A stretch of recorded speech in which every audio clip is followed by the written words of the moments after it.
Entonces estamos en método de modelado de revolución. Dejo para que se lea de manera síncrona ahí.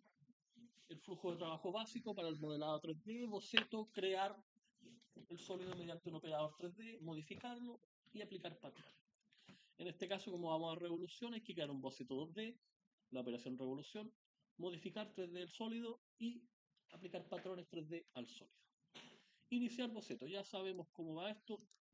Veo el dibujo entregado. Ese es el dibujo entregado, ¿ya? Si la pieza tan corta, de hecho, ahí voy a obtener la mayoría de la información.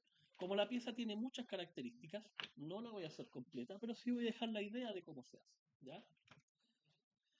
Está en milímetros, ¿cierto? Así que al programa nuevo, template, es metric, standard mm.pt, crear. Espero que cargue, por mientras me voy acá. Las recomendaciones ya las di, las dejo ahí para que se lean de manera síncrona. Y me voy a la parte de crear boceto. Entonces veo que esta pieza está orientada hacia la derecha, así que iniciar boceto 2D, voy a trabajar ahí, ¿ya? Base cilíndrica me está diciendo que trabajé ahí, pero lo voy a ver al revés, ¿ya? Tal como dije, eso solamente cuando van a mandar esto a una máquina de control. Si no, trabajamos ahí para que se vea más bonito. También puede ser ahí, da lo mismo. Hago un clic ahí y me voy acá. Selección de plano, ya utilicé un plano del origen. Dibujar geometría. Para la primera revolución se recomienda emplazar la línea de eje de revolución usando como primer punto el origen o punto central. ¿Cuál es? Ese. Y de ahí hacia uno de los cuadrantes manteniendo la ortogonalidad con respecto a los ejes principales.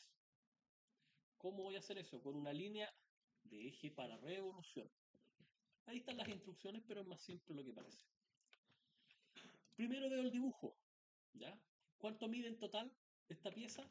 100 milímetros de largo, ¿ya? La recomendación es que para que el programa haga de inmediato la revolución, la línea de eje sea más grande, un poquito más grande, ¿ya? Si esto mide 100, entonces lo hago de 120, 150. Eso es todo. Entonces acá con línea, ahí está línea, desde ahí recuerden que el puntero está con un puntito amarillo, por eso lo estoy moviendo a lo loco. Cuando me acerque ahí, se va a poner verde, un punto conocido. Clic ahí, lo mantengo ortogonal, o sea, lo mantengo recto, y le doy un tamaño de 150. Listo, eso era todo. Esa línea que hice ahí, que es de 150, ahora la voy a seleccionar, ¿ya? Y me voy a ir acá, donde dice formato y voy a buscar eje. Ese que está ahí, ¿ya? Ahí acabo de transformar esa línea en una línea de eje. Ya no es parte del dibujo, es una referencia para, en este caso, Inventor. ¿Qué es lo que está ahí? ¿Ya? Es una obligatoriedad de los planos agregar las líneas de eje. Forzar inamovilidad. Si se empieza a mover esa línea, yo voy a tener que hacer esto. No va a pasar o no debe pasar. ¿Por qué? Porque cuando hice clic en el punto del origen, el origen es conocido y no se mueve. Entonces todo lo que esté referido al origen no se va a mover, ¿ya? Hay que dibujarlo ahí. Dimensionar boceto. Ya me dice que tengo que empezar a dibujar. Dimensionamiento radial, dimensionamiento diametral que requiere un eje inamovible y el dimensionamiento longitudinal es lo que nos va a dar problemas. La cota de 100 es una longitud, ¿ya? O sea, es una cota de largo, como dice acá, dimensionamiento longitudinal. La cota de 62 que está ahí, la de 60, la de 80, etcétera, son cotas diametrales, porque están en diámetro, ¿cierto? ¿Ya? Y las radiales son todas las cotas que solamente están tomando un pedacito, ¿ya? Como por ejemplo aquí, los biseles 2×45 es porque literalmente ahí eso mide 2 milímetros, ¿ya? Bien, necesito tener eso en cuenta para lo siguiente. Esa es la forma, como les dije, no la voy a hacer completa, solamente lo voy a dejar demostrado, pero hay que hacer lo siguiente, vean. Esta pieza tiene más o menos esta forma. Tiene unas alas por ahí, ¿ya? Ahí. No puedo dejar ahí, de hecho. hasta ahí y hasta acá. ¿Ya? ¿Qué es eso? Corresponde al área achurada de uno de los dos sectores, o del superior o del inferior, con referencia a qué? A la línea de eje o de simetría. ¿Ya? No hay que ser las demás líneas conectoras, solamente el área achurada. ¿Por qué? Si yo sé que ahí hay algo, no lo dibujé acá. Ah, porque yo sé que eso que está ahí corresponde a una perforación. Entonces ese vacío no está en toda la pieza, ¿ya? Es solamente particular a una perforación.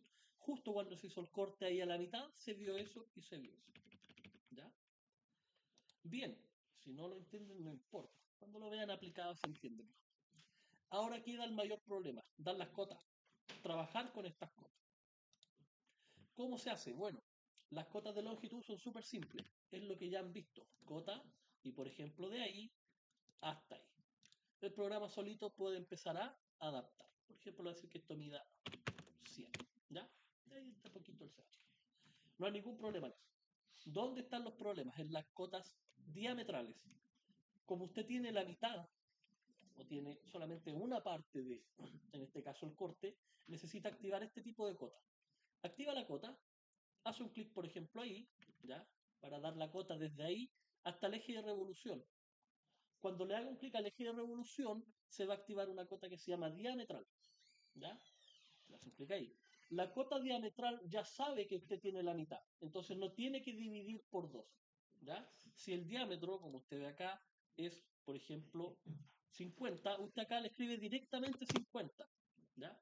El software internamente va a decir, desde ahí hasta ahí mide 25 y de ahí hasta ahí, y por eso puso la cota completa, mide 25.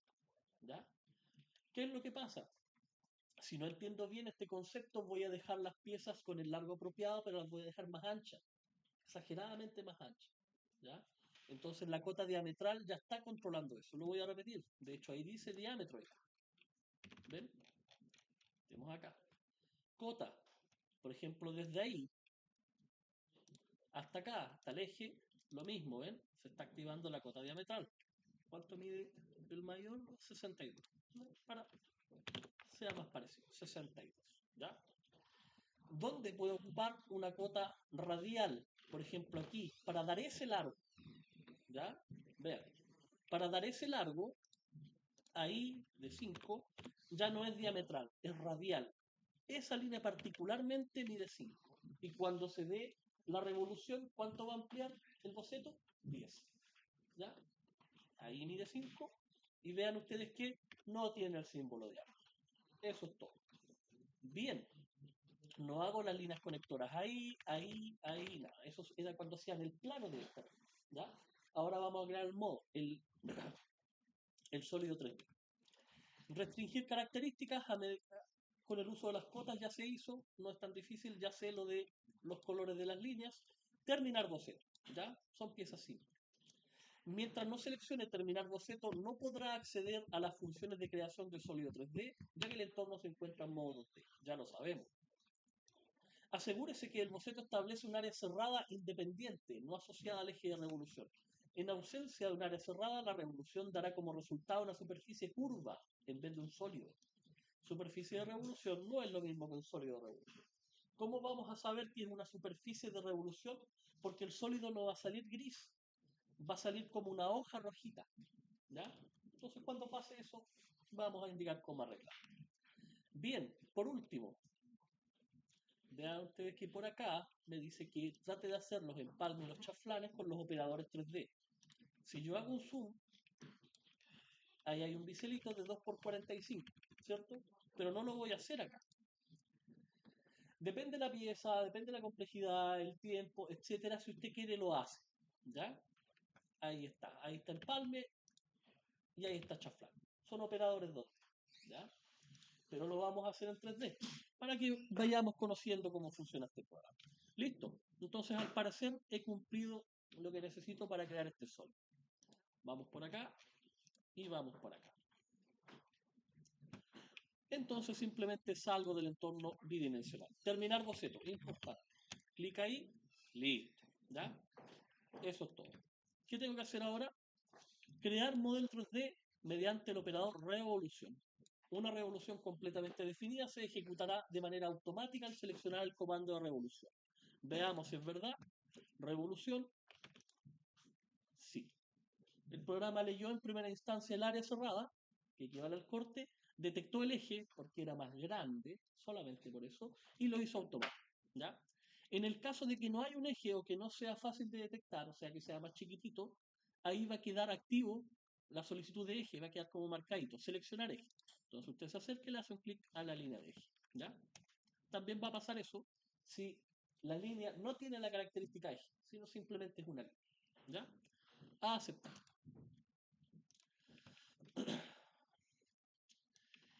Eje de rotación, perfiles y salida booleana, ya debiésemos imaginar qué es. Volvamos acá. Perfiles, ¿cierto? Lo mismo que en extrusión me está pidiendo cuál es el área, él generalmente la detecta automático. El eje, ya lo expliqué. La dirección no tiene mucho sentido acá si no trabajo con el ángulo. En general, el ángulo de revolución va a ser 360 grados, que es de la integración completa, o la integral completa. Pero usted también, si quiere, lo puede dar a la mitad, por ejemplo, 180.